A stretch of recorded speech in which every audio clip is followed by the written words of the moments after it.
In Lithonia, another town hall to talk about the effects of the chemical plume sent into the air by the fire at the BioLab plant in Conyers last September.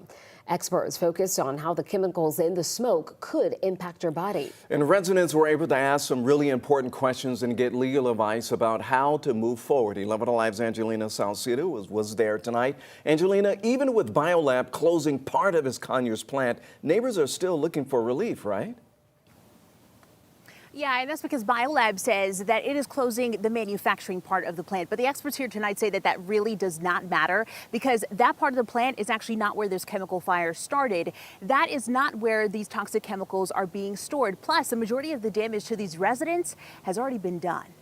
When you say the soot and ash, another room packed. Did you only do testing above I-20? More questions and answers. I had to pass through, and there was always a thick layer of smoke, fumes, whatever. I kept my air conditioning off my truck, but I had to drive through. I could still breathe it. Ashton Carter lives 3 miles from the BioLab plant and works a half-mile away. I asked Scott the question, what am I breathing in? What have I been breathing in? it's more than likely that some of those volatile, those 7 VOCs that I found, you could have been breathing in. Some of those are deadly. Carter says he and his family aren't in the dark anymore, but there's still uncertainty. What's going to happen 5, 7, 10 plus years down?